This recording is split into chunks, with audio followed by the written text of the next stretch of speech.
서울광역방송센터입니다. 국제원자력기구 IAEA가 일본의 오염수 방류에 대해 국제 기준에 부합하고 인체에 미치는 영향은 거의 없다는 최종 보고서를 발표했습니다. 어느 정도 예견된 결과인데 일본 정부는 즉각 한국의 수산물 수입 규제 철폐가 중요한 과제라는 입장을 냈습니다. 여의도 초대석 기본소득당 상임대표 용혜인 의원과 함께 관련 얘기 해보겠습니다. 의원님 어서 오십시오. 네, 안녕하세요. 용혜인입니다. 일단 IAEA 조사 평가 이거 자체가 일본 정부 요청으로 시작이 된 건데 일본은 이르면 이달 말 오염수를 방류할 것 같은데 이번 IAEA 최종 보고서 발표 어떻게 보셨나요? 네, 아주 놀랍지도 새롭지도 않은 뻔히 예견된 결과였다라고 네. 보고 있습니다. 이게 이 보고서, 이 오염수 방류가요, 2015년에 네. IAEA의 일본 핵 전문가가 사무총장으로 있던 시절에 IAEA가 오염수를 처리하는 방식으로 방류하는 것이 어떻냐라고 일본에 제안을 한 바가 있습니다. IAEA가 먼저 제안을 했던 네, 건가요? 그리고 2021년에 이제 일본이 결정을 해서 여기까지 오게 된 것인데요. 방류를 제안했던 기구가 방류의 안전성에 대해서 검증을 한다는 것이 사실 선뜻 납득이 되지는 않죠. 그리고 네. 이번 그 보고서 역시 2021년에 일본과 합의된 범위 안에서만 조사를 네. 했다는 점 역시 한계적입니다. 그리고 IAEA가 스스로도 밝히고 있듯이 이번 네. 보고서는 확증 보고서입니다. 이게 뭐냐면 검증 보고서가 아니라는 건데요. 일본의 오염수 방류가 안전한지에 대해서 근거가 되는 여러 가지 자료들이나 검사 결과들을 확증, 그러니까 더 붙이는 방식으로 검사를 했다는 겁니다. 이것은 정말로 안전한지 여부를 따지는 것이 아니라 오염수 방류를 해도 괜찮다에 더 많은 근거들을 붙이기 위한 조사였다는 점에서 애초에 태생적으로 좀 한계를 가지고 있다라고 볼 수밖에 없고 그렇기 때문에 IAEA의 네. 검증에 대해서도 많은 국민들이 우려를 가지고 있는 건 아니겠습니까? 이제라도 좀 대한민국 정부가 네. 대한민국 정부로서 국민들의 불안을 해소하기 위한 적극적인 역할을 나서야 한다고 생각합니다. 이게 그럼 제로 베이스에서 방류가 안전한지 뭐 다른 불안한 요소가 있는지를 판단한 게 아니라 안전하다는 가정하에 그 근거들을 갖다가 붙였다는 그런 말씀이신 건가요? 네, 이제 확증 보고서라는 것이 그렇다는 겁니다. 이렇게 그 안전한지 안 안전한지를 검증하는 방식이 아니라 네. 안전한 것을 확증하기 위한 보고서였다는 점에서 한계를 가진다라는 것이죠. 의원님 페이스북 보니까는 지금 회가 목구멍으로 넘어가십니까? 뭐 이렇게 썼던데 정부 여당 그동안 대응 어떻게 평가하십니까? 너무 한가합니다. 네. 한가하게 지금 회나 먹고 있을 때인가라는 생각이 듭니다. 사실은 지금은 오염수 방류를 하기 전이기 때문에요. 네. 우리 국민들께서도 회 드십니다. 저도 먹을 수 있습니다. 네. 근데 지금 문제는 오늘 당장 가서 회를 먹을 수 있느냐 아니냐의 문제가 아니지 않습니까? 오염수를 방류했을 때 10년 뒤, 20년 뒤, 30년 뒤 국민의 건강과 생명 그리고 안전에 어떤 영향을 미칠지가 투명하게 공개되고 검증된 바가 없기 때문에 국민들이 우려를 하는 것입니다. 네. 그런데 대한민국 정부와 여당에서는 오로지 이 국민들의 불안을 괴담 취급하면서 먹방 쇼를 보여주고 있는 거고 하다못해 이제는 수돗물 마시기 이제 쇼까지 네. 하고 있는 거죠. 이런 우려들은 다 괴담이다라는 방식의 소통만 하고 있는 것이 정말로 문제라고 생각합니다. 윤석열 대통령의 고독하고도 대승적 결단을 보여주기 위해 국민의 안전과 생명을 판돈으로 도박을 걸 순 없다 이런 말도 적으셨던데 이거는 어떤 취지인가요? 네, 윤석열 대통령께서 끊임없이 네. 아무도 원하지 않는 고독한 대승적 결단을 하고 계십니다. 예. 아무도 안 원하나요? 네, 그렇습니다. 사실 이거를 이제 되돌이켜 보면요. 네. 3.1절 기념사 기억하실 겁니다. 그때부터가 저는 시작이었다, 본격적인 시작이었다 이렇게 보는데요. 네. 불과 한 서너 달 사이에 이렇게까지 일이 진행이 된 겁니다.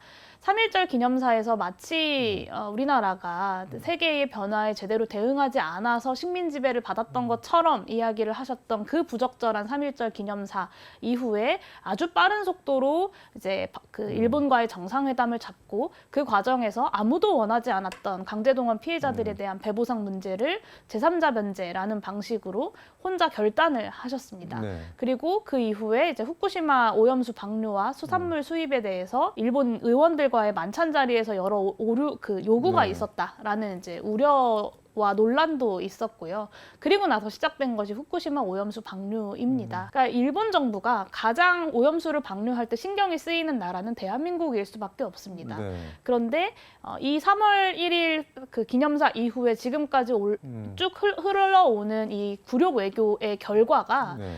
윤석열 정부 하에서는 대한민국의 여러 국민들의 우려를 신경 쓰지 않아도 된다라는 자신감을 저는 일본이 갖고 있다고 생각합니다. 그래서 이런 대통령의 아무도 원하지 않는 고독한 대승적 결단은 이제 좀 그만두셔야 된다라는 말씀을 좀 드리고 싶고요. 네. 지지율 1%가 되더라도 마음대로 하겠다.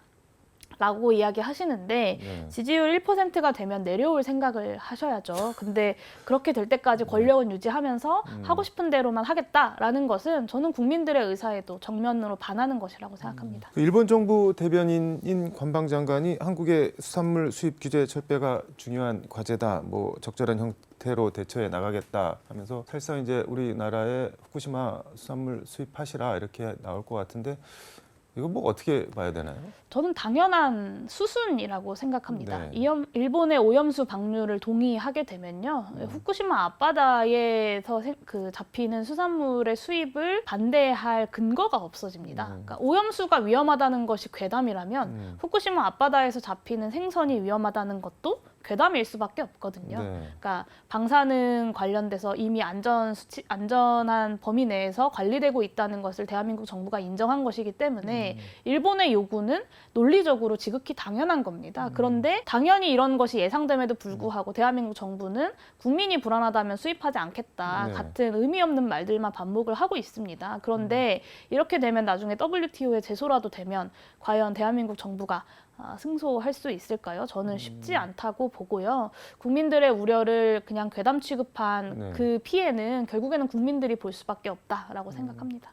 말씀하신 대로 오염수 방류가 안전하면은 거기서 사는 뭐 물고기들도 안전한데 왜 수입을 막느냐 이렇게 일본이 이렇게 나오면 진짜 할 말이 없을 것 같다는 네. 생각이 드네요. 그래서 가장 큰 우려입니다. 이게 지금 오염수 방류가 아직 어쨌든 하지는 않았는데 IAEA 최종 보고서가 나온 마당에 우리 정부나 국회가 뭐 더 할 수 있는 게 있을까요? 할 수 있는 모든 것을 해야 합니다. 그러니까 사실은 이제 태평양 도서국 연합에서도 이 IAEA의 시료 채취 자체에서부터, 그러니까 도쿄전력이 제공하고 있는 데이터 자체를 신뢰할 수 없기 때문에 이 검증 결과를 신뢰할 수 없다라는 입장을 뭐 호주나 뉴질랜드, 뭐 네. 피지 이런 나라들에서 수차례 밝혀왔습니다.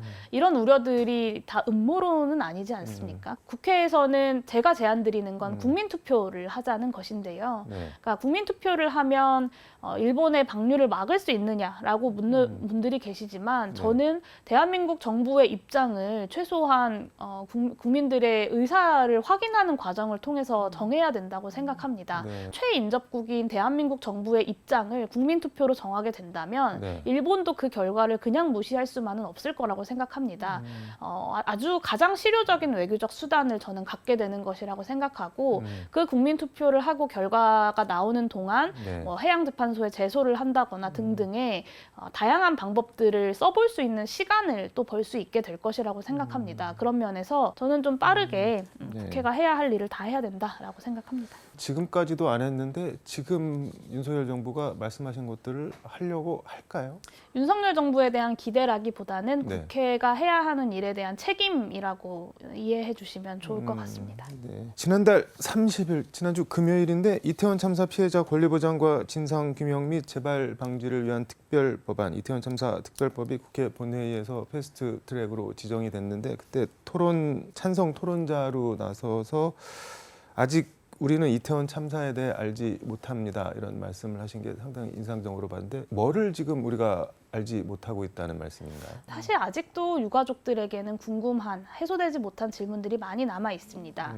159명이 이제 사망을 한 참사인데요. 정부에서는, 그리고 행정안전부에서는 국정조사와 검찰과 경찰 조사를 통해서 어느 정도 다 밝혀졌다라고 무책임하게 이야기합니다. 밝혀질 거는 다 밝혀진 게 아닌가요? 159명의 희생자들에게 과연 제대로 된 조치가 있었는지, 의료적으로, 그리고 제대로 된 조치의 과정은 어땠는지, 제대로 된 조치가 있었다면 몇 명이나 더 살릴 수 있었는지, 그리고 뭐 영정 없는, 위패 없는 국민 애도 기간이 설정이 되고 분향소가 설치된 경위는 무엇인지, 중대본이 중대본, 재대본이 제 시간에 설치되었다면 우리가 전 부처적으로 더 얼마나 대응할 수 있었는지, 그 과정에서 더 많은 피해가 생긴 것은 아닌지 이런 것들이 밝혀져야 그러면 무엇이 부족했고 앞으로 무엇을 개선해야 된다는 것이 나오지 않겠습니까? 네.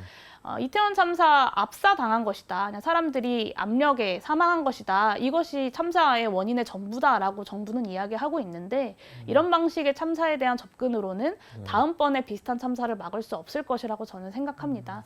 이런 비슷한 참사를 막기 위해서라도 철저하게 당시 상황에 대한 재구성, 피해자들을 중심으로 한 재구성과 이 참사의 수습 과정이 피해자들과 유가족들의 인권의 입장에서 적절했는지 이런 것들을 다시 한번 따져봐야 된다고 생각합니다. 이게 근데 일각에서는 세월호 거론하면서 뭐 아직도 이태원 참사냐, 뭐 고만 우려 먹어라 이런 목소리도 일부지만 있기는 있는데 그거는 어떻게 보세요? 특히 이제 뭐 여당에서도 그런 이야기를 합니다. 네. 세월호 때도 여러 차례 이제 진상조사위원회를 설치했지만 결국에는 더 밝힌 것이 없지 않느냐. 그러면 그 세월호 참사 진상규명 과정이 왜 지지부진했느냐. 당시 정부 여당이 아주 집요하게 방해를 했기 때문에 그 과정이 지지부진할 수밖에 없었습니다. 이 부분에 대한 책임은 사실은 쏙 빼놓고 조사 과정이 지지부진했다라는 것만 이야기하는 정부 여당이 참 뻔뻔하다라는 생각이 들고요. 매번 이야기하지만 이런 참사가 반복될 때마다 매번 많은 국민들이 마음 아파하십니다. 하지만 우리는 또다시 참사를 목격하고는 합니다. 이런 비극이 159명의 국민이 길을 걷다가 사망한 이런 비극이 최소한 다음번에는 없어야 하지 않겠습니까?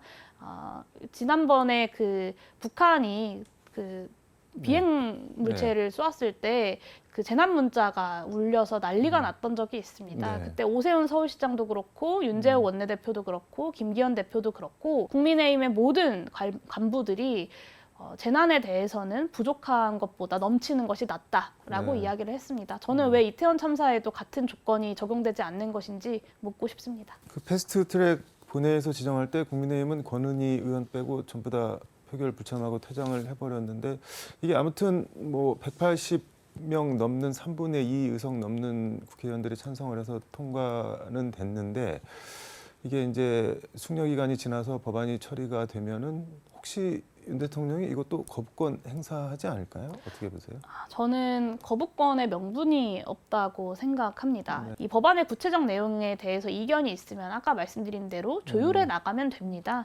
저는 논의 테이블에 앉지도 않고 무조건 반대를 하는 모양새가 조금 우습지 않나라는 생각이 들고 여당이 특별법 심사에 성실하게 나선다면 그 과정을 성실하게 임한다면 대통령실에서 대통령이 거부권을 행사할 이유도 없을 것이라고 생각합니다. 네, 이건 좀 지켜보도록 하고 법안 얘기 하나 더 해보겠습니다. 생활 동반자 관계에 관한 법률안 생활 동반자법을 대표 발의하셨는데 생활 동반자가 어떤 개념인가요? 이게 법안 내용이 어떻게 되는 건가요? 네, 말 그대로 생활을 함께하는 사람이라면 가족과 같은 의무와 권리를 부여하는 내용의 법안입니다.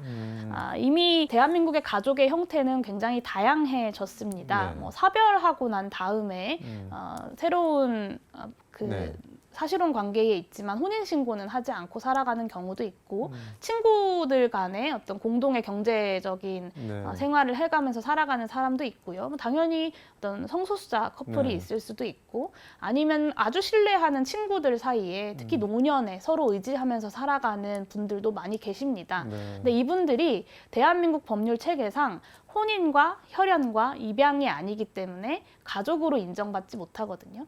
대표적으로 어려움을 겪는 게 어떤 긴급한 상황에서 응급 의료에 대한 동의권조차 없다거나 아니면 뭐 10년, 20년을 함께 살았는데 이 함께 살아가는 가족이 법적인 가족이 아니라는 이유로 무연고자 장례를 치러야 한다던가 뭐 이런 일들이 벌어지고 있습니다. 그래서 장례도 못 치러주나요? 같이 살아도? 네, 같이 살아도 이 법적으로 가족이 아니라면 무연고자 장례로 치러지는 경우들이 있습니다. 그래서 이런 경우들은 없어야 하지 않겠냐. 실제로 가족의 개념이 굉장히 다양해지고 있는데 이런 측면에서 변화한 사회상을 담을 수 있는 가족제도의 법률을 발의했다라고 보시면 되겠습니다. 이게 뭐 지난달 20일 국회 법사위에 상정이 됐다고 하는데 그날 전체 회의에서 한동훈 장관이랑 좀 설전을 벌였다고 하는데 뭐 시기상조다, 고루하다 뭐 이런 말들이 왔다 갔다 하는데 뭐 어떤 내용인가요? 당시에 이제 여당 의원들과 그리고 한동훈 장관을 중심으로 동성혼에 대한 이야기들이 많이 나왔습니다. 근데 사실 동성혼은 이 법안의 본질이 아닙니다.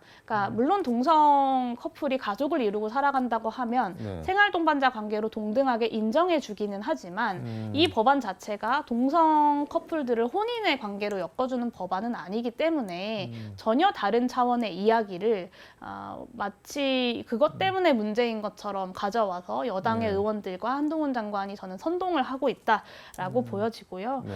이미 혈연이 아닌 비친족 가구원도 100만 명이 넘어섰다고 하고요. 이런 사람들이 법적인 가족이 아니라는 이유만으로 여러 가지 권리들을 박탈당해야 한다는 것이 지금의 현실인데요. 네. 이제는 친밀함과 어떤 돌봄을 실천하는 다양한 가족들을 국가가 보호하고 지원해야 된다라는 측면에서 이해를 해주시면 좋겠습니다. 한동훈 장관은 그 법안이 동성혼이 아닌 양 하는 거는 국민을 속이는 면이 있다, 뭐 이렇게 얘기를 했던데 그건 어떻게 보세요? 네, 한동훈 장관이 저의 마음속에 들어왔다 나가신 건지 도대체 무슨 근거로 이런 이야기를 하시는지 네. 모르겠는데요. 법의 취지와 의도를 왜곡하고 호도하는 건 오히려 한동훈 장관이라고 저는 생각합니다.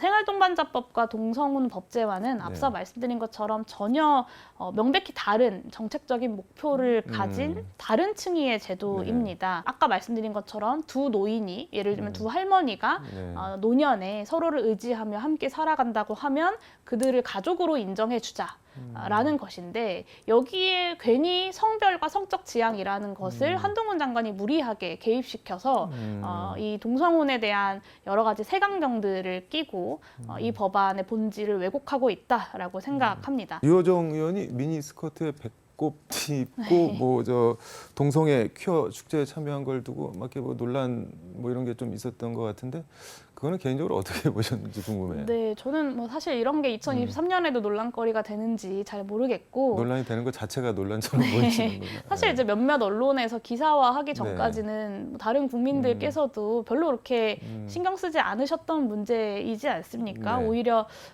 언론이 논란을 만들고 있는 것은 아닌가라는 생각이 들고 네. 이거 말고도 국회가 신경 써서 해야 할 일이 참 많고 언론이 관심 가져야 할 일이 참 많다라는 정도 말씀드리겠습니다.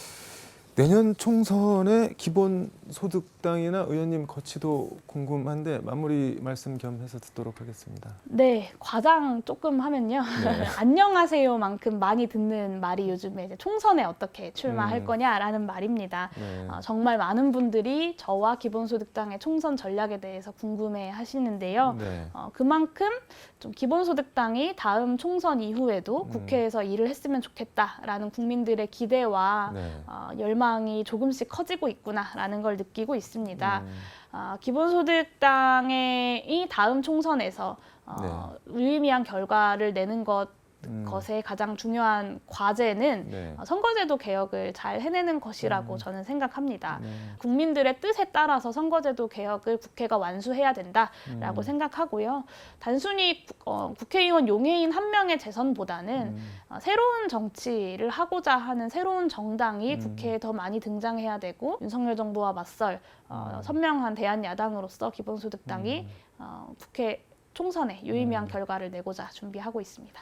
국회 사무처에서 국회 출입 기자들한테 링크 같은 거 보내서 말씀하신 선거제도 개편 뭐 의견도 묻고 커피 쿠폰도 주고 그러던데 이게 뭐 금태섭 새로운 당 정의당도 뭐 지금 창당 수준의 환골 탈퇴를 하겠다고 하는데 혹시 뭐 합류를 하거나 그러실 생각이나 계획은 전혀 없으신 건가요? 기본소득당은 네. 연대연합에 굉장히 유연한 정당입니다.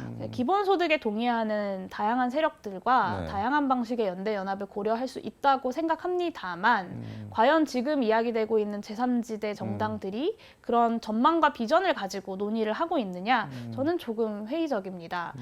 양양자 의원의 신당도 그리고 금태섭 의원의 신당도 그런 비전을 함께 논의할 수 있는 정당 세력이라면 언제든지 함께 논의할 수 있지만 과연 지금의 제3지대 논의가 그런 방식으로 논의되고 있는지 국민들이 그런 기대를 할 만한지 저는 물음표가 아직 남아있다고 생각합니다.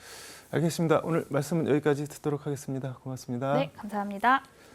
네, 지금까지 서울광역방송센터에서 용해인 기본소득당 의원과 함께 전해드렸습니다.